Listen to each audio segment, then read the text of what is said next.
WDTFF.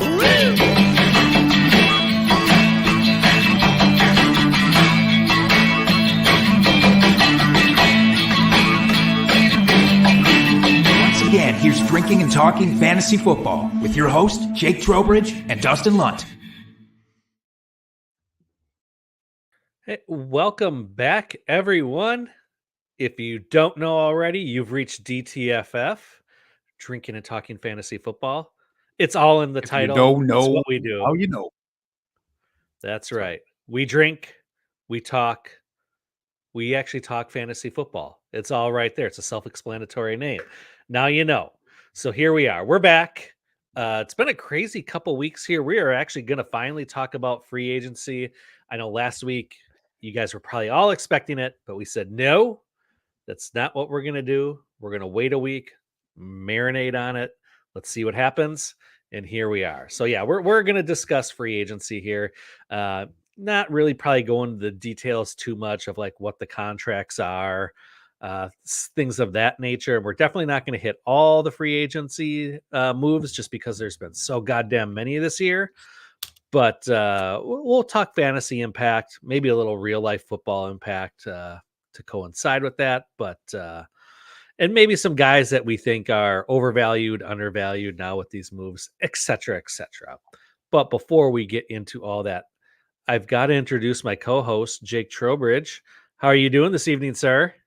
Just wonderful. Now that we finally get a dive into free agency, we had to be elusive. We had to make you question whether we were actually zag when everyone zigs. Yeah. Also, are you suggesting that we won't have time to get into the DJ Dallas or Mac Hollins signings? Is that what I'm understanding in this? Those are at the top of my list. Okay. I needed to talk about Drew Sample later, so I just wanted to make sure we had time. Yeah, the tight end I couldn't remember a few weeks ago that Cincinnati had. There you go. Nobody could. Don't feel bad about that. Nobody could. It's fine. But no, I'm doing great. Are you feeling the spring? Is the spring being thrust upon you right now? Oh, it's thrust, all right. No, actually here, Wisconsin, it's been, for those of you that are not in the Wisconsin area, it's been a weird couple weeks weather-wise. Spring, it decided to just go into like early summer for a little bit, and then it decided to go to winter, and now it's spring again. And then Friday, it's supposed to snow, so it's going to go back to winter. So I'm not really sure what's going on. Yeah, we have 6 seasons in Wisconsin. I don't know if people understand this. We have the 4 regular ones, but then we also have Sprinter, and we also have Sunter. So Sprinter is what we're in right now. It's basically spring, but there's a lot of winter still coming. And then in June, we're going to have a day that is -12 for no reason at all. That is Sunter. So you're never really out of it here. That's what I'm saying. Well, that is true. That is very true. But let's Sorry, not. I feel like I brought us down. I know. I was going to say, let's not focus on the negative here. Let's not bring it down. Let's bring it back up and talk about things we like to talk about, like the drinking. Yes, look at that. You're holding your beer can up. I can't see what that is. What is this, Jake? I want to focus on this because this is amazing. It is from 903 Brewers. I've never had this before, I will say. 903 Brewers is out of Sherman, Texas. But this is a Boston cream pie ale. Huh. I've never heard of such of a thing, but I am so glad that I saw it because it's everything you could want in a dessert beer. Tastes like custard, chocolate, beer, all the best things. Oh, interesting. I'm trying to think of how I would make that. Ooh, Obviously, if your cream ale base, I would think, with a little lactose in there. Maybe some graham cracker in the mash to give it that graham cracker crust flavor. Oh yeah, A little bit of cocoa nibs to give it that chocolatey. There flavor. you go. Huh. You got interesting. I'm not saying my version would be good, but I think we should find out. That's what I think. What are you drinking tonight? Same thing I've been drinking the last month. Still working on that keg of stout. I think at this point, since I'm coming up on spring break for the school district here next week, I may just bottle the rest of the keg, have it in bottles so that I can free up the keg and brew this next week when I'm off of work, and maybe start this Expo beer, one version of it at least. Can I make a suggestion for you of how to use up the rest of your keg? Since it is coming up on spring break for the school district, I think you should gift wrap a beer for every teacher that you pass from here until spring break starts. I think that's that you should do it. Well, I don't get out to school, so I don't see teachers. So that I would be keeping all the beer for myself. Okay, that's fine too. Whatever. I was trying to get you in everybody's good graces. I appreciate that. Albert's in the chat. Hello, Albert. Thank you for joining us again. Always appreciate it. I lost my spot. Oh, I think I remember now where we were. I think you, Jake, were going to pay off a bet of some sort here that you lost over the season. Maybe don't act coy. All right. Don't act coy. It comes up. I so rarely am coy. So when I get a chance to, I like to try to be that way. I don't like it. I like it almost less than I like recalling what this beer bet was, which is I said, I honestly, I just disrespected DeAndre Swift a little bit. I wanted to pay off this particular beer bet because he's one of the names I definitely do want to talk about tonight. But I said last year that 4 of the following running backs would outperform DeAndre Swift in fantasy points from a points per game perspective. Dalvin Cook, don't laugh. Don't laugh. I wasn't going to, but then you said don't laugh. And how do you not laugh when someone says don't laugh? Dalvin Cook, Cam Akers, once again, please don't laugh. Rashad White, Antonio Gibson, David Montgomery, James Cook, and AJ Dillon. This was during a mock draft that we were doing. And I just thought, wow, he's going ahead of a lot of guys that I wouldn't have put him ahead of. And so we made this bet. And to my credit, at least, 3 of those guys did outperform Swift. Rashad It was White, closer David than Montgomery, I expected. James Cook, they all did. But DeAndre Swift was far and away better than the rest of the crew. So I did not win this. So I will be. Richard in the chat. What is up to you? He wants to know, when did I make this bet? This was during our mock draft episode. I think this would have been late July, if I'm not mistaken, before the season started. He was still a little fresh with the Eagles. I don't have excuses, Richard. All I have is this shot that is once again in Mr. Bucky Badger. And I say to you, Dustin, you are an amazing fantasy football prognosticator / genius. Cheers to you. Oh, I love it. God, it never gets old hearing it. It really doesn't. Yeah, I imagine. I don't remember what it feels like to hear that, but one day I'm sure. Maybe next week. Maybe next week I'll pay one off here and let you feel that warm glow of congratulations. Exhilaration. Yeah. Yes. All right. Well, what say you? Let's do this thing. You know what I want to get into. Let's do it. Yes. Drunk, hammered drunk. Drunk trade of the week. Where else are we getting our drunk trade of the week from? It's coming from Reddit. It's coming from Reddit user Bluebod. Can I just chime in real quick here? We get a lot of our submissions via Reddit. So come on, Twitter users, give us your drunk trades here. We can't rely on Reddit, and I can't imagine all of you are on Reddit. I know some of us degenerates are, but not all of you. You're not all super weirdos like the rest of us that are on Reddit. Hey, some Redditors are super nice people, probably. Maybe. I mean, I'm including myself in this because I do happen to read it, weave through Reddit a little bit.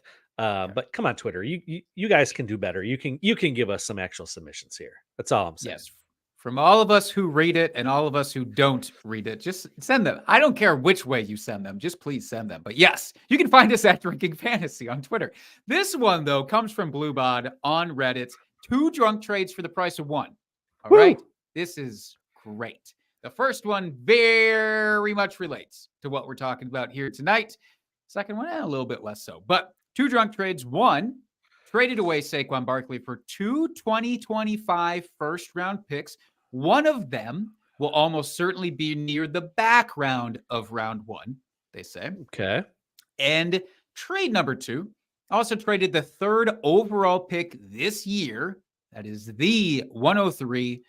They have 3 picks late in the first remaining, but they traded that 103 for Sam Laporta. Now, let me tell you, I was unable to get from this person whether this is a tight end premium league. I'm going to assume for their sake that it is.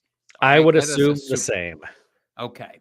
So they say super happy with the Laporta trade, which again makes me feel like probably tight end premium.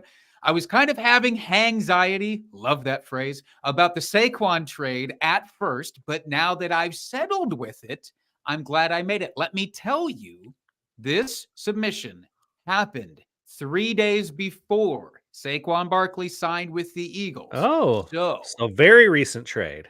Very recent trade. They did not have that extra data point to work with. So, Dustin, let's talk about the first one. 2 first-round picks. Again, one of them almost certainly near the back of round 1. How do you feel about getting Saquon with that now? For 2 firsts, I think that's a good deal. Even if they are 2025, I know it's a year out, but it's 2 first-round picks. If you really wanted to, and I know he said he has 3 picks still in the 24 draft here coming up, but you could package those up to get into the first round of the 24 draft if you really wanted to. So, I mean, I don't know that you're going to get 2 first-round picks for a lot of running backs out there, especially Saquon. I mean, he's going on his 2nd contract here. I actually don't mind the Eagles landing spot. I know some people probably see that as a negative, and we'll get into it a little bit more here, I think, when we dive into Saquon specifically with free agency. But getting 2 firsts, I think, is great. It doesn't matter that one's near the end of the back of the first round. It's like, whatever, it's 2 firsts. So I like that trade. The second trade, the 3rd overall pick this year for Laporta, tight end premium. You really have to believe that he is going to be that top 2 tight end for the long term here. I don't know if I would pay the 3rd overall pick. I mean, I don't hate it, but that might be slightly rich for what I would want to pay for it. But I suppose, though, in a tight end premium, that's the going rate. If you still have 3 first-round picks, you still have options to move up into the earlier in the first round if there's a specific guy you want to go get. So I suppose it's a spoil of riches, and you're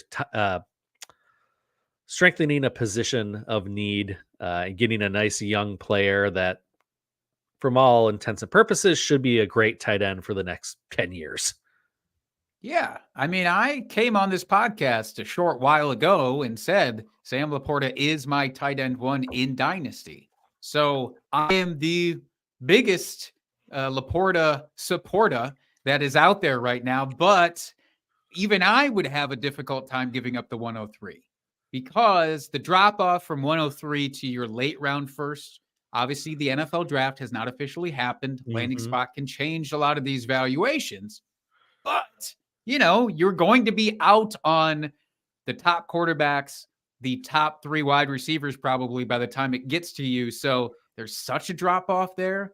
I think I'd rather spend a lot less to go out and get a guy like Trey McBride rather than invest that much in Sam Laporta, even though I love him. So that one is tough. The Saquon one, yeah, I think at the time that this trade was made, you're probably lucky to get a first-round pick at all for Saquon Barkley. So I think given that, you should be happy with it. I think the only running back these days you can probably get 2 firsts for reliably is like Jahmyr Gibbs. CMC. I don't even know if this, because everybody's going to keep waiting for the other shoe to drop with CMC. I know, but But I'm guessing a team that's pushing for a championship would give up 2 firsts for it. That's fair, especially if one of them is going to be super late, as this Exactly. submitter specified. So I think overall, in terms of these both being drunk trades, honestly, kudos. I mean, yeah, we can both agree that maybe we wouldn't have made the second trade, but doesn't mean that it's necessarily terrible either. Mm-hmm. Yep, that's right. I mean, I as far as drunk trades go, this is a good one. Good in Yeah. the fact that you made good trades. Like, if this is what you do when you're drunk, imagine what you could pull off when you're sober. Oh my God, I don't even want to know. Don't even tell us. Also, yeah, I would rank this in like the top 5% of all drunk trades that have Mhm. passed through this way. And we've read a lot of them. Yes, we have. Yes, we have. All right. Well, thank you. I wish I could remember the name you had on the Reddit user so I could Bluebot. shout him out, but Bluebod. Thank you, Yeah. Bluebod, for the submission. As we said earlier, give us your drunk trades. We love them, especially this time of year with free agency and the draft coming up. We should be wheeling and dealing like crazy. So Mhm. make that happen. Submit them to us, please. Okay, Jake, here we are. It's the moment we've been waiting for, free agency. Where do you want to start here? I think that we should start. Look, we can go through the big names. All right. And I think we absolutely can and we should.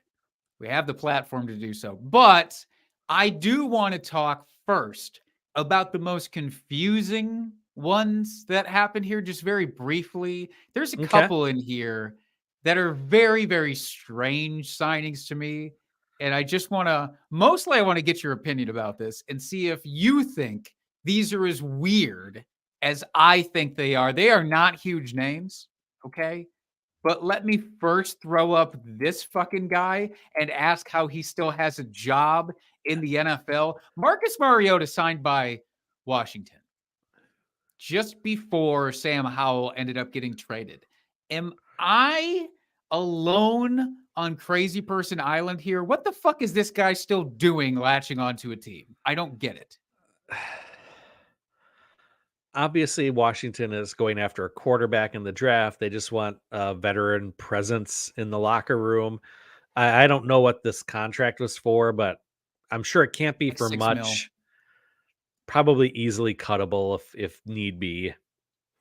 So I get I wanting a don't. veteran presence. Okay. I understand that argument, but why this veteran? This is like the worst veteran presence you can have. All Marcus Mariota does is make terrible decisions. I just, it's just weird. And I Maybe thought Sam he's Howell still really had a some. good locker room guy, and maybe he is really intelligent as Sure. far as like understanding the playbook and everything, but just can't make it happen once he steps on the field. Then he tries to do those floating Yeah, behind the back passes as he's getting sacked. Yeah. yeah, yeah. All right. All right. That's all I got. That's fine. That was number one. That was the more confusing one to me of the group. But also, I have to now talk about this. This is like not quite breaking news, but it's close to breaking news. So Jerry Jeudy got traded to the Browns Hmm. on his existing contract, but then we find out today, we're recording this on Tuesday, that Yep. the Browns extended him 3 years and it's like $41 million guaranteed for Jerry Jeudy. Why? Jerry Jeudy, this seemed probably very nice guy, but did he deserve an immediate extension before the season even started? That's a lot of money. It is, but wasn't he at the end of his contract? This was his last year on his rookie deal, I believe. I guess, but did he So prove that he deserved to be extended before it ran out? he's young. He has flashed at times. Yeah. I suppose they're hoping that Watson comes back to form and he has his young wide receiver to rely on, and Judy takes a step forward, and this is just locking him up at a little bit more reasonable price. But Browns be No. Browns, so who knows? Yeah. Well, I was gonna say I actually liked the initial trade for them because they didn't give up almost anything. It was what, a 5th round pick or something just to get him. I liked that. That was nothing. That's like what they did for Amari Cooper a few years back, and that worked out. And then you just immediately pay the guy money. I don't get it, but I not paid to get it, so it's fine. Those are they were very confusing. Do you have any other ones that in your mind is just like, why did they even do that as you look through these lists? No, really. All right. Okay. We can end the disrespect there then. We can move on to discussing real things. The real impact players. Oh, Richard has a different perspective in the chat, by the way. 3 years and 41 million isn't bad, question mark. I don't hate it. It's 13 mil a year, but still surprising. It's the guaranteed money of it. You see those contracts come out and you can pay a guy 40 million on paper, but it ends up being like, oh, he's cut after a year and then we only actually paid him $10 million. But this contract it's just fucking weird. But you're right. Browns be Browns. So it is what it is. That's right. All right. So let's start with the quarterback position, as we do, since that is the money position. And I want to start with Pittsburgh because there's two things that happened with Pittsburgh that is interesting. So first off, Russell Wilson, he signed with Pittsburgh for like the league minimum. I think like $1.2 million for the year because, he's getting paid a shit ton of money by the Broncos yet. So he didn't actually need the money. But league rules say you have to pay them. So, he'll take the league minimum. But then they also traded for Justin Fields and Pittsburgh has come out and said that Russell Wilson is the guy. He is the starter for this year. What do you make of this? First of all, shout out to Joey Wright in the chat. Welcome in, Joey. Kind sir. You are the handsomest. That's right. I feel a little bit on an island with this. I love this for the Steelers. I truly, truly love this. I remember a few short weeks ago, we were on here talking about them saying shit like, we're not looking at other quarterbacks. We're very comfortable with the quarterback room that we have of Kenny, Tiny Hands Pickett, and Mason Rudolph, and we're not even going to look in free agency. And then lo and behold, Russell Wilson comes on as available for, like you said, veteran minimum. Somebody else is footing the bill for him. Fuck yeah, why wouldn't you do that? Absolutely. He's an immediate upgrade over both of those guys, in my opinion. I am on record as saying that I don't think Russ's year last year was as bad as everybody made it out to be. I think Sean Payton's partially to blame. And Justin Fields, 6th round pick, traded for him, conditional 6th round pick. If he plays more than 50% of the snaps, then it moves to a 4th round pick. It's never going to move to a 4th round pick. They're not. But they're still, just going even to a sit fourth him. round, even a 4th round pick though isn't much for the NFL for a quarterback. Yeah. These are both still high upside players for their offense. I have zero qualms with it. Do you feel like do you feel like that, because Russell's only on a 1-year deal right now. Do you feel like this is kind of a bridge year where Justin Fields gets to sit, reset, learn from a veteran that has a similar play style as him? Similar. Some overlap. Yeah. And maybe, can kind of clear his head. And then next year, Fields, who will be on the 5th year of his rookie, they'll have to sign him for the 5th year extension. But do you think that's their plan here? This is kind of just a bridge year with Russell and then move on to Fields after that? I believe they technically need to sign his 5th year extension before any of that really comes to pass. But even with that said, if they don't, so what if they don't sign his 5th year? Nobody else wants him. Clearly, they just found that out because nobody would give up a fucking 6th round pick for him. So fine, wait and see if you can just re-sign him for a little bit more. According to the Bears, there was like 4 other teams that were interested, but But buying Justin none of that. he requested that he goes to Pittsburgh. Yeah, I tell my wife there were plenty of other suitors out there as well. That wasn't true. I'm just kidding. I love you, Emily. I did not mean a word of that. But the point is, I think that Justin Fields, whether they sign him now or don't sign him or extend him now, I should say, yes, exactly, gets the valuable experience you're talking about. I've been saying all along, I just want the dude out of Chicago so he can get a mental reset, if nothing else. I think some time where he legitimately knows he's the backup and doesn't have to go through any of the drama will be great for him, even if it's only for the first 8 weeks of the season or 9 weeks of the season, whatever, until they put him in. I think it's going to be wonderful. I think it's super low-hanging fruit for the Steelers. There's almost zero risk involved here. What was going to happen before they signed these two guys? They were going to go 9 wins on the season, maybe make their way into the playoffs and end up in the exact same spot next year. At least now you know the ceiling is higher. You could at least maybe make a deep playoff run if things shake out well. So I like it. Yeah, and then sticking with Pittsburgh, they traded away Deontay Johnson to Carolina, who I want to touch on in a second. But what does this mean here for Pickens and the Muth and this dual backfield? Okay. I mean, with Russell at the helm, is this good for them?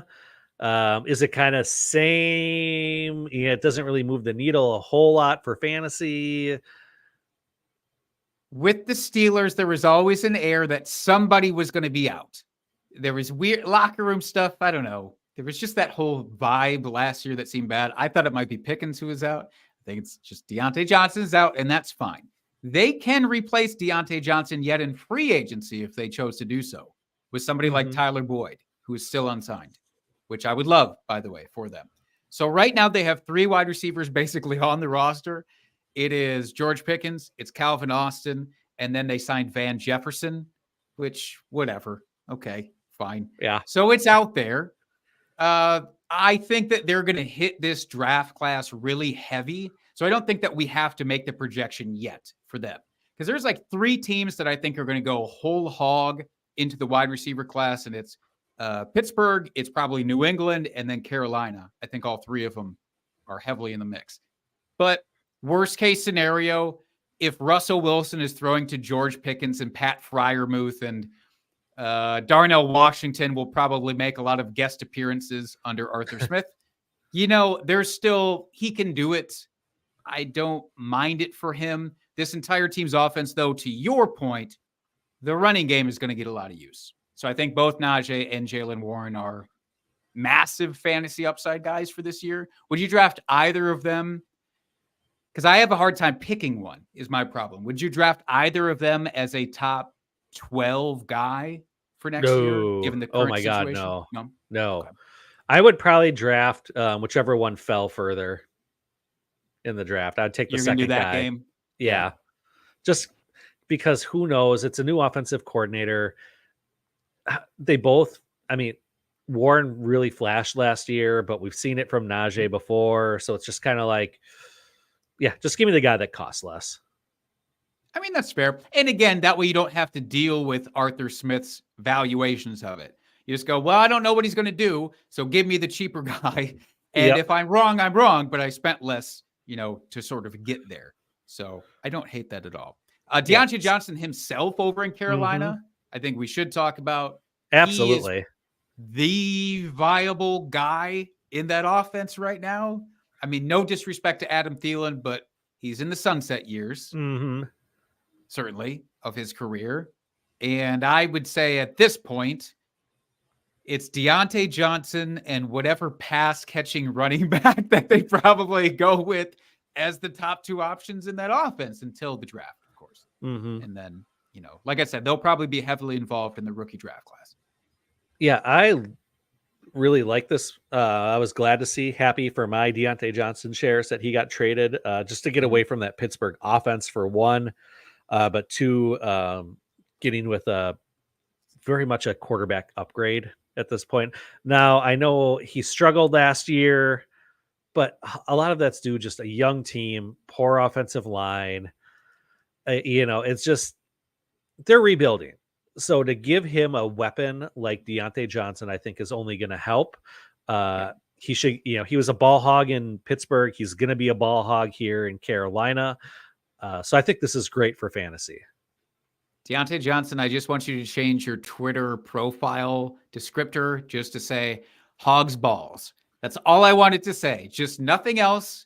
Just hogs balls. Deontay Mine Johnson. or Deontay? Both. Honestly, Okay. both of you, I think, should change it to that. Yeah, I love Deontay Johnson for this. He's an automatic. If you're trading for him in Dynasty right now, I would say hold because of the rookie draft that's upcoming. As soon as they draft a couple of those guys, I think his value, his perceived It'll value take a is going to dip. go down.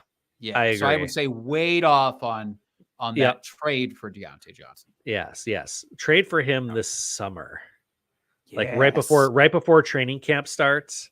Mhm. It'll like right after the rookie OTAs, because then the rookies will have all the hype. And that's when you go trade for him.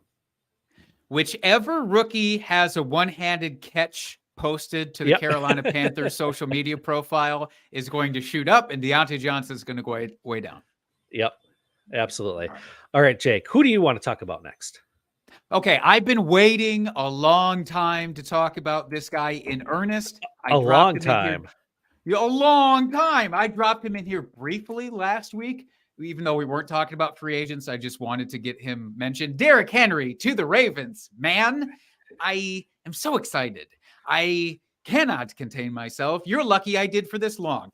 Derrick Henry to Baltimore is what I've been wanting for the longest time, because I think we get to see that Derrick Henry is not as washed, aged as people are kind of positing. I did read a stat from Ian Harditz, who posted about Henry's like downfall or perceived downfall was really just the offensive line in Tennessee. His yards after contact, almost the exact same the last 4 years. His yards before contact, way the fuck down. And that's an O-line issue. That's not a Derrick Henry issue. So Baltimore's O-line is way better. He's playing with Lamar Jackson. Just the mind games of that to defenses is going to be wild. My question to you, I'm only looking at Derrick Henry still from a year-by-year thing. Yes. So in Dynasty, I mean, I'm still not going to give up the world for him, even as a contender. But for this next year, top 10 easily? Or fringe easily? Oh, I think easily. Yeah, absolutely. Okay. I hope people fade him come redraft season. Yeah. Because I would, if I were able to scoop him up at like the end of the second, early third turn because people are fading him, I would smash that all fucking day, and I would probably lose my pants in the process.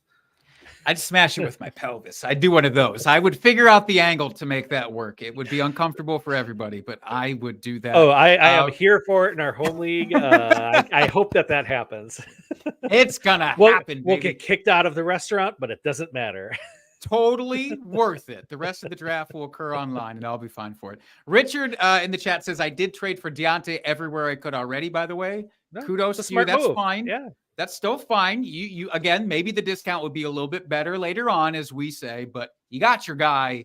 That's sometimes all that matters. And Joey says Henry is a great fit on the Ravens. Easy top 8 year for him. So yeah, we are all in agreement. Absolutely. Yeah. We're in agreement on Derrick. There was one other running back that I was really itching to talk about here. And this might be my sort of sleeper of the offseason guy. I don't know if you're going to agree with me, but it was basically all about this landing spot. And the guy didn't go there that I thought was going to go there, but Gus Edwards landed with the Chargers. So from your perspective, we've talked a lot about Greg Roman and the Jim Harbaugh of it all. Jim run the Harbaugh. I got to figure out a better way for that. There's something in there, but it's not that. But the idea being whichever running back went to the Chargers, I was going to be heavily invested in. It wasn't Saquon like I hoped, but Gus Edwards, will you talk me off of a ledge here? Am I overvaluing Gus just because he landed with the Chargers? I think Gus will have a fine season. I'm not overly excited by this. I think he's been an undervalued running back. We saw what he did at Baltimore for all those years. Whenever he was given the opportunity, he produced fairly well. Was he an RB1 every week? No, but when given the opportunity, he did actually perform well. We know that the Chargers are going to be probably more of a run focused team this year with John run the ball har. Damn it. No, we're so close. It's in there. We're going to find it. We know that he likes to run the ball. I think they're going to attack the draft and get one of these running backs in the draft this year. So I am tempering my expectations until after the draft with Gus. But if they don't really bring in a high draft capital running back, then I will be fully on board with Gus. My question is, what is the running back that comes in and really deters from Gus Edwards? I mean, which of these rookies even? I know there are some pass catching guys there. I'm just assuming Gus Edwards is not going to be the 3-down guy. And I'm fine with that. I'm assuming it's early down role and correct. Chalk him up for 20 catches this year and I'd be stoked. But just from a volume standpoint, I can't picture anybody else coming in that I'm like, oh, I'm really worried about that.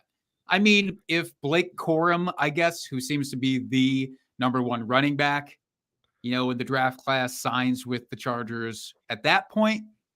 But, Braylon Allen, I guess he duplicates what Gus Edwards would hypothetically do in this offense. So, but either way, I'm going to get in there early now and trade for Gus Edwards in dynasty leagues. You can send a high second round pick and get him very easily with something extra coming back your way. I was going to say a second seems like a lot. You think that's too much? All right. I'll temper I do. off I don't.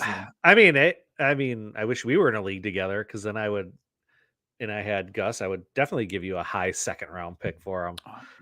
We should fucking get in the dynasty league, man. Let's stop doing our and maybe come this time next year, you will be the smart one here, Jake, and be like, yeah, totally worth the high second round pick.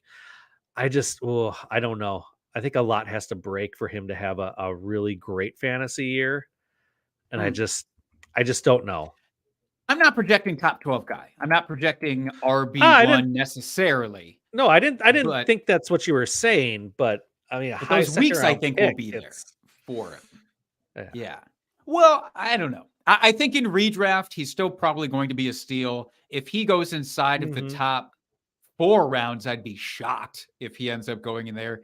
If he slips to the 6th or 7th round, I wouldn't be shocked at all. If he ends up being a dead zone running back this year in redraft, that's the guy that I would pluck out and say, oh, I'm just going to take him, out of this other mess that's happening. Right. So we'll see. We'll see. All right. Who else do you want to talk about? We've talked about Gus for a long time. Not that he doesn't deserve it, by the way, because he does. He definitely deserves it. Now, let's move over. Here, I want to talk about one of your guys here, Jake. My guys. Yeah, one of your guys, Curtis Samuel. He goes over to Buffalo. Yeah. How excited are you for this move? And are you back on this Curtis Samuel bandwagon? Was I ever really off of the Curtis Samuel bandwagon? Maybe in my worst times, in my most desperate times. But I think Curtis Samuel to Buffalo is about as good as it gets. There was a part of me that thought, hey, maybe a reunion in Carolina actually would be good for his fantasy value. But then they trade for Deontay Johnson. Actually, I think he signed with Buffalo. Then they traded for Deontay. Either way, was never going to happen. The idea of the Chiefs signing him seemed too far-fetched. So I actually think from fantasy, this is probably one of the best landing spots for Curtis Samuel. He's still relatively young. I think he's only 27 years old. Was he potentially 27 years old? Jesus. He's like an Amari Cooper kind of thing. Yeah. He came in, he was 27 as a senior in high school. That's a little known fact. but he is still 27 years old in the NFL. I really like it.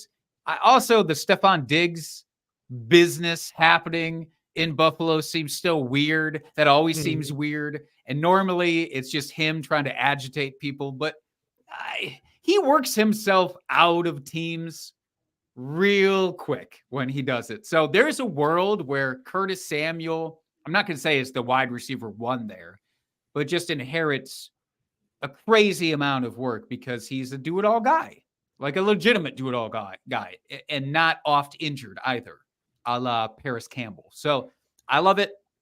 He'll be, he'll have weeks where he flirts with wide receiver one production. It's not going to be bankable. He's probably going to finish the year still as like a low range wide receiver two, but I'm ready for it. We all need wide receiver twos on our team. God damn right. Joey, right, with the best suggestion in the chat, by the way. In no leagues with either of us smelling a listener league, we flirted with a listener league in the past. Maybe we'll have to reflirt. Swipe left on that. But idea. he also said it might be bacon he's smelling as well. So let us know and then share if it is, by the way. Thank you for bringing up Curtis Samuel. I would like to pivot it over, if I may, to somebody who is neither of our guys. Can I do that for a second? This was a question that I had, or a talking point I said in our show sheet. I know we're not supposed to talk about the show sheet. That's the first rule of show sheets. But Joe Mixon getting traded to Houston. I've seen the reactions on this go out of control. People are so enamored with the idea of Joe Mixon leading that backfield. And as the designated Joe Mixon haters, I knew neither of us were going to be like gangbusters about this thing. But how overrated is this, in your opinion? I, for one, think it's a very overrated move for Houston themselves. But what do you think? Is it an overrated move for Houston? I don't think it's overrated as a move for the team itself. Because Pierce wasn't the guy. I mean, we saw that last year. He wasn't given the full workload. So I think getting an established running back isn't a bad option. Sure. Do I love it for fantasy? I feel like it's a lateral move, to be honest. I mean, you're already in a high-powered offense with Cincinnati. Maybe in Houston, they rely on Joe Mixon a little bit more than what they did in Cincinnati, but I feel like it's just a lateral move. He'll probably end up about the same at the end of the year. We know they have the wide receiver core there. They have the tight end. He's going to end up splitting time with Pierce, I'm sure, or whoever else is there, Rex Burkhead, if he's still slinking around the locker room. I don't know. That can't be real. It could be. I don't know. Yeah. But I just feel like it's a lateral move fantasy wise. Maybe, like I said, for the team itself, I don't think that's a bad move, but fantasy, it doesn't do much for me. I don't think it's a wildly good move in either direction, real life or fantasy. It's an upgrade, but I just question people who are like, oh, this is exactly what Houston needed. No. Honest question, is Joe Mixon that significantly better than the combination of Devin Singletary and Dameon Pierce? He's better, but I don't think it's this wild, like he's the savior of this backfield type of thing. And same with fantasy. Maybe their scheme fits him a teensy bit better, but like I'm going to be out on Joe Mixon probably because I'm sure his draft value is going to skyrocket this offseason. This would be a great trade window if I had literally a single Joe Mixon in any of my dynasty leagues, but which would never happen. I don't. So I can't even take advantage of that, unfortunately. But I just did want to bring that up because I know he's the hot name. Yeah, and I don't like it. I stand by my Joe Mixon slander. All right, Jake, who do you have next? Well, I did want to talk about as a real one for you. All right, thank you. I appreciate that. We can get back on track with an hour guy sort of vibe on this. Really, we should pair two departures from the Chargers, I think, all in one. Keenan Allen gets traded to the Bears for an astounding 4th-round pick, which is kind of crazy for a 31-year-old wide receiver. I love it. Love that he earned that respect. it pains me, and I'm even having trouble just getting the You're words out verklempt. because Yeah. it pains me to say this, that the Bears are actually making smart moves right now, and they're doing good things. Yeah. Like that hurts my soul to say that, but I really like the offseason that they're having right now. Obviously, they're clearing the path for Caleb Williams to be their quarterback. They bring in Keenan Allen, an established veteran wide receiver. They have DJ Moore. You've got Mhm. Cole Kmet. They bring in DeAndre Swift. I believe they brought in a couple pieces for their offensive line to help shore that up. The Bears are making some real good moves here to make their next rookie quarterback successful. Top 5 offseason from an NFL team this year. And it kind of frightens me and makes me a little bit sad at the same Yeah. time. It's understandable. Yeah, you're right. Keenan Allen, DJ Moore, DeAndre Swift. Again, I really did It's want like to my talk about fantasy DeAndre team Swift from too. about 4 years ago. Oh God. But I mean, all of these guys, I think we can argue, still have the juice. Absolutely. So I think 100%. and DeAndre Swift, I'm very excited about, maybe even more than Keenan Allen from a fantasy perspective. Like from real life, I'm psyched for Keenan Allen. I'm not psyched technically for the Bears because I can't say that out loud, but I like it. But I like the fantasy for DeAndre. Which wide receiver will you be targeting then come redraft this year? Would it be Keenan Allen or DJ Moore? Who do you think benefits more? Nope. I'm going to borrow your phrase from earlier. Whichever one is later. All right, that's fair. Guy is, which I do believe will be Keenan Allen still, because DJ Moore, another year with the team, even though it's not going to be another year in the same offense, I think that perception is going to get to people. And he's younger as well. Yep. Obviously younger. So for redraft, I will probably take Keenan Allen. If I can surmise, he'll slip to the 6th round is my guesstimate for where his ADP will be. And I'll be happy to take I him would there. snag that up all day long if that were the case. DJ Moore, I still think will be in the top 3 rounds once we presume Caleb Williams goes there. That's my deal. DeAndre Swift, now on the other hand, finally gets to reutilize his pass catching chops, is my assumption, which he didn't get to do with Philly at all last year, unfortunately. Now, there's still the mess of Herbert. There's still the mess of Roschon Johnson. I don't know if anybody else is still lingering there. At least those 2 guys are. Are you of my same mentality that DeAndre Swift is the guy? Doesn't matter about those other dudes. Or are you worried about Herbert and Roschon Johnson? I was just trying to look up Herbert's contract here to see what he has left or what's on his deal. Because Roschon, they obviously just drafted last year, so he's not going anywhere. I could see Roschon maybe becoming like that first, second down guy and Swift being more the pass catcher. Okay. But I mean, I can't imagine that all 3 of them are going to have, fantasy value. So let's see here. I'm pulling it up right now. Herbert.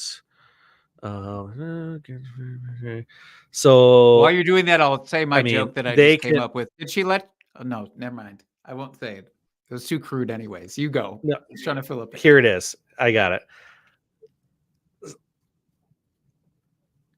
So he's only a dead cap hit of $32,000 and a cap hit of $1 million. So they could easily drop him or cut him if they so chose, which would really clear the path then for the 1-2 punch of Roschon and Swift. I don't even think it's a 1-2 punch. Considering he's so cheap, I'm being honest. Maybe they keep all 3 here, and it's just not so. I think it's just DeAndre Swift. Okay. I don't even care who's in the room with him. I think if they keep all those guys, it's still DeAndre Swift. This is the antithesis of what I said earlier. Who would I draft out of this group? It's going to be DeAndre Swift. I don't care what his price tag is. Yeah. Oh, no, for sure. I would be with you there as well. He's going to be it'll probably be like a 70-30 split. I think he is going to be the main guy, but it'll be interesting to see, like I said, just because Herbert costs so little. Maybe they'll try to do like a draft day trade or something to a running back needy team, just to recoup something. And like I said, just kind of clear up that backfield a little bit. That's fair. I like that. There's a lot of running backs that we could talk about. I don't know that we have time or energy to get into them all. Can we have a moment, I guess, for Aaron Jones? Is that allowed here and now? It's Can we do allowed. that? Okay. Well, let's try to look at this analytically. Let's try not to be too emotional about this. Aaron Jones, strictly from an NFL fantasy perspective. Good move for him, for the Vikings, for his value. Can we get on board with that? Absolutely. We knew they were in need of a running back. Yeah, he's getting a little long in the tooth, but I mean, when he was healthy last year, he looked fucking fantastic. He's in an offense now with one elite wide receiver and another very good wide receiver in Jordan Addison. You got TJ Hawkinson, very good tight end. Their offense is great. It's just a matter of what's going to happen with this quarterback position, because Sam Darnold ain't it. I'm sure that they will be moving up in the draft, since they have 2 first-round picks this year, to make a move for one of these top rookies. So he'll probably be playing with a rookie quarterback, but that's not necessarily a bad thing, because he could be the dump-off option. Maybe they'll rely on him to run the ball a little bit more. So no, I don't think this is a bad move at all for him. And fantasy, I think he could still be that fringe RB1 come the end of the season. Yeah, and his whole deal, Aaron Jones now at this point in fantasy, is not so much. I don't even care so much as where he finishes the season. It's just you go, all right, do I get 10 games out of him at the usage that they want from him?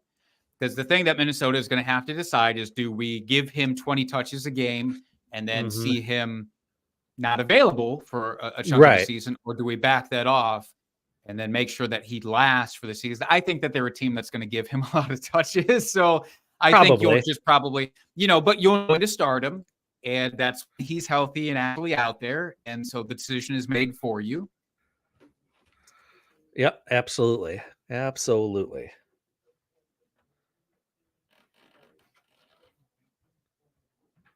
Jake, are you there? Did I lose you? Uh-oh. It's the infamous losing internet connection with Jake. I've heard of this phenomenon before, folks. I've never actually experienced it to this degree. It's notorious on other podcasts that Jake just drops out and has terrible internet connection. So this is the first time in a long time that happened, I do want to say. Sure it is, Jake. Sure it is. Heard while talking about Aaron Jones.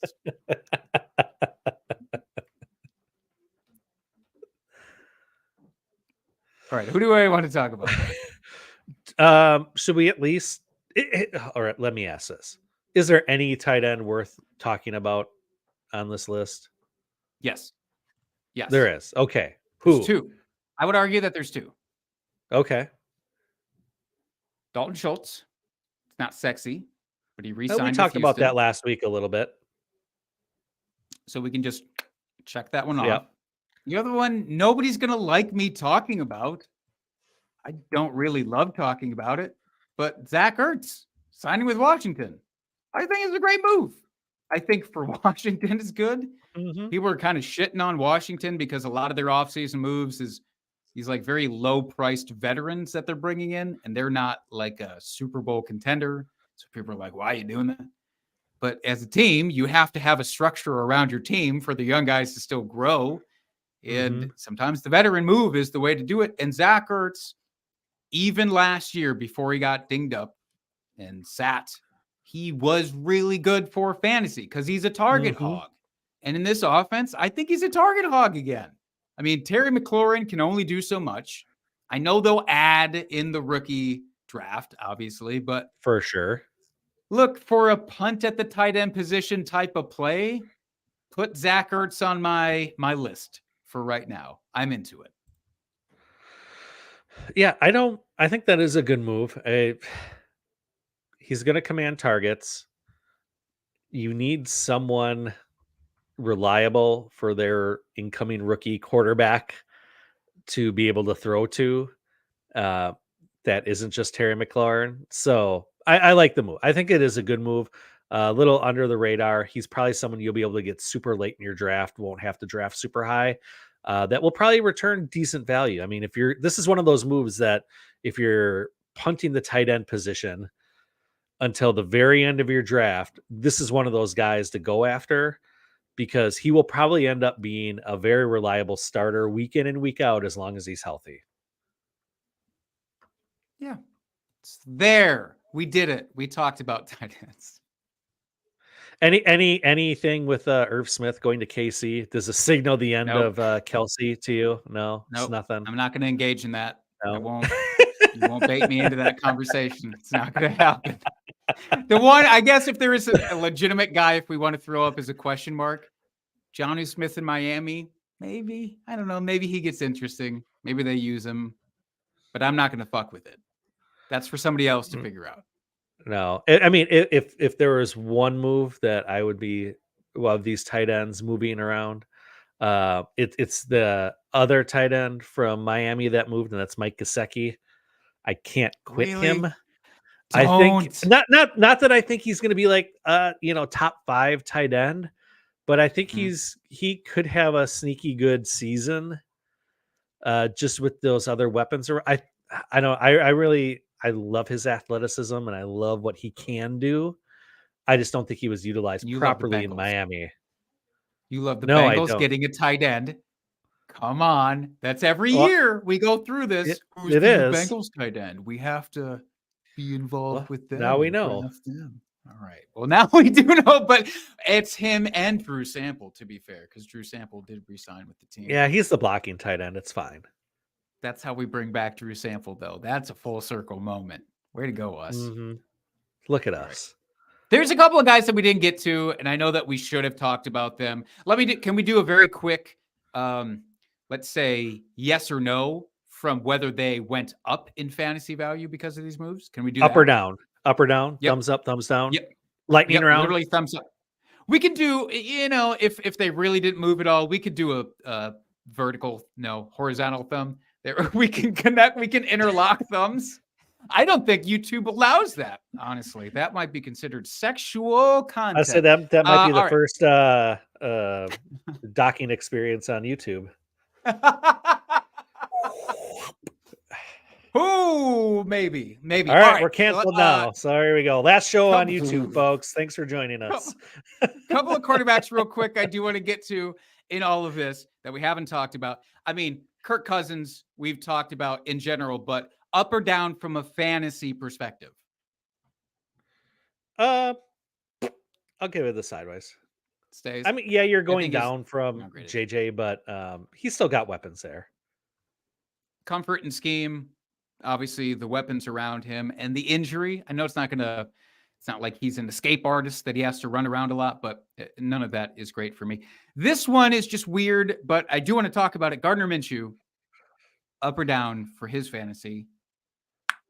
To me, that's up. I guess it's an up. Yeah, he'll get an opportunity. Felt like you wanted to do one of these. I did, but yeah, I guess it's up. He didn't have a real path to starterdom. True. And now he does with Aiden O'Connell. Okay. Saquon Barkley, we mentioned him in the drunk trade. We didn't really get to him as of right now, but up or down, I like it. I like it. I think it's a very savvy move by the Eagles. Great move by them. I just wonder where he's going to stand from a pass catching perspective. And that's where so much of his fantasy value came from. So that's the part that bums me out. Tony Pollard landing with Tennessee. We have a fan in the chat who's going to hate you saying that. I'm going to say this. I'm going to say even. No, you say down. You mentioned their O-line earlier, and that's why Derrick Henry looked so poor last year. Mm-hmm. And you still have Tajay Spears another year into that offense. So I'm I've never been the biggest Pollard fan. So that's why I'm not super excited by it. My hope is that it's more of the Zeke and Tony Pollard split from back in the Right. Cowboys days, and he is more of the pass catcher, so he has to worry less about the O-line for his fantasy value. That's why I say it's about the same for me. Okay. All right. Austin Eckler. We did not get to Austin Eckler. Signed with the Commanders. I would say down. Yeah. But I'm hopeful. I am hopeful that he becomes just old school pass catching Austin Eckler. And they use him just purely that way. Let Brian Robinson do all the shit up the middle. That's right. Mm-hmm. Yeah. So it's just down because he's not going to get the value. All right. Homer one. We saved it until now, and we should get a fucking award for it. Josh Jacobs. Josh Jacobs signing with the Packers. Giving him this because they let go of Aaron Jones. Well, If yeah, they kept Aaron Jones, it's different story. true. It as far as production wise, I mean, I feel like it's going to be same. So I think it will be more efficient with Green Bay than he got to be with the Raiders, but there is that. We'll see. Any other quick ones that I overlooked? Calvin Ridley, we kind of talked about last time. How about the breaking news today? Mike Williams going to the Jets. Yeah. Wheels up on those 3.5 games that you get out of Mike Williams. I think I actually like the move for the Jets as long as if he stays healthy. I think he could be really good for fantasy playing with Rodgers and then Wilson on the other side. You got Breece Hall. I mean, it's just another weapon in that offense. Yeah, I fine. I don't think Aaron Rodgers is even going to probably play most of the year at this point. And I know Mike Williams ain't going to play most of the year at this point. His career is like 6 full games. Oh, and well, he's yeah. 30. So. But those 6 games are going to be like 35 fantasy points apiece. So he's going to win you weeks. You just have to pick the weeks he's healthy. Stop it. Well, let's talk. Okay, one other guy. If we're going to do that thing, Gabe Davis. Okay, let's do that Jaguars. thing. Gabe Davis signed with the Jaguars. That's not where I wanted him to go. I wanted to sign with the Ravens so I could lock him in as a just super upside dude. I don't like it. I give it a thumbs up. Don't like it. Nope. No, because Gabe's going to be the deep guy. You've got Christian Kirk is more of the underneath player, catching balls. So I think those two will complement each other great. I think you're going to see a Green Bay Packers situation from last year with the wide receivers. Nobody's going to be incredibly viable. You're going to have to just roll the dice. If Gabe Davis is the last guy drafted, great. I'll be on board for that reason, just like I was with, Jaden Reed, Romeo Dobbs last year. But I think it's just going to be a mess from that perspective. Do you how would you feel about making some sort of beer bet about those two? Yes, please. Okay. What are we doing? Because I think Kirk is going to have a really good year. I think he will be the number 1 wide receiver on the team, and Gabe will be the definite number 2. I just don't know how to set this one up. I mean, do you want to do them collectively or do you want to do them individually, or just focus on Christian Kirk?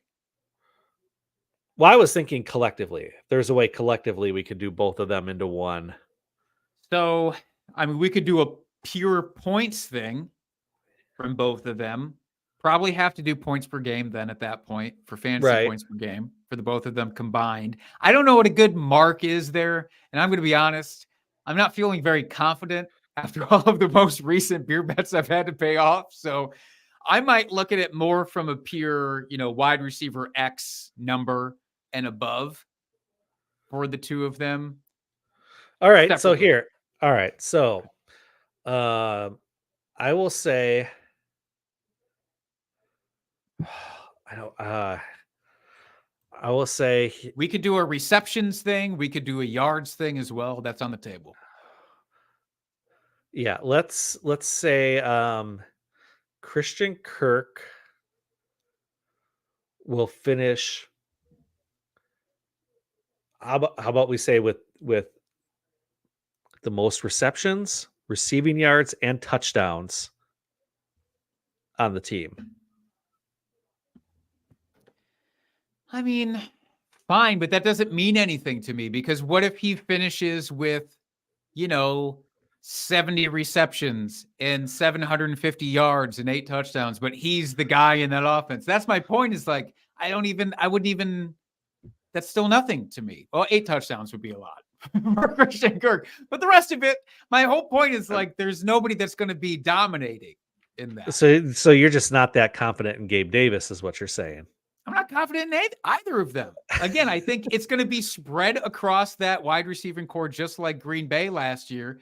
So why don't we do a either receptions or yards cutoff for Christian Kirk then? Like what is your perception of whichever, pick your favorite, how many receptions or how many yards he's going to get? Let's find the line there. Because to say that he has the most, maybe just by default, I'm not in. I'm not invested. Can we set the line at 750 yards? I will take that over all day long. You'll take the I'll over? take that over all day long. That feels very comfortable with me. All right. 100%. Oh my God. For Christian Kirk. Done. Yeah. All right. Minimum games. We can just do a prorated.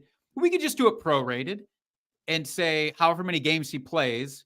If he only plays 10, we'll take the yards and protract it so that if he had played 17, that's the number. And if that's above 750, then you're good. And if it's not, I'm good. How about that? Okay. All right. Fair enough. Done and done. God. All right. I feel like you just gave yourself a shot. I mean, maybe. There's a very good chance I did that. Very 750 good. does seem low, actually. Now that you put it that way. I love it. I do it for the show. That was a good way to end, I think. I don't know that there's anybody else that we really need to dive into. Could By the way, spend Hollywood said he was in the chat. He was in on the bet. Hollywood, which side of the bet are you taking? You have to let us know now. Plus or minus 750 yards for Christian Kirk. Don't leave us hanging there. That's right. We could talk easily for another hour, probably 2 hours about all these free agent moves next and week, everything. There's some residuals we'll have to just discuss next week a little bit. For sure. But we'll probably touch on some more next week, just a little bit here. And there's going to be some more of these free agents that get signed because there's still some names out there that could have some fantasy impact. We're not talking the high end, but they could be running back 2s or wide receiver 3s, which every team needs. Every fantasy team needs those. So they're worth talking about as well. So we'll probably touch on that next week.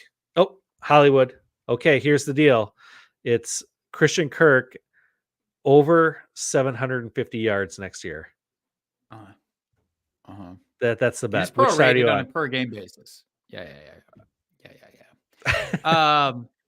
But he says all I heard was beer. That's why I chuckled. No, I understand it.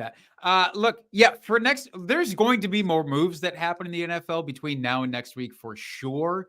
Mm-hmm. I still think that there is at least another trade or two that goes down before that. One of them might be with T. Higgins. That's what I'm personally hoping for, but we'll see. We'll revisit it next week. That's right. Well, folks, that will do it for this week. Thank you for joining us. Hey, thank you to everybody in the chat. It's great having you. Loved all the interactions that were going on in there. No, we couldn't shout out absolutely everybody that was in there, but just know that we saw you. You were seen, and we appreciate you.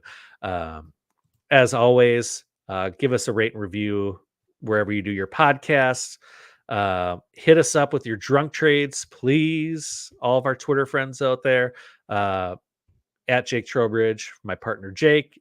You can find me at FF Dusty Dog. Hit up our podcast handle at Drinking Fantasy. Any one of those works, and we will get your drunk trade on the show right away.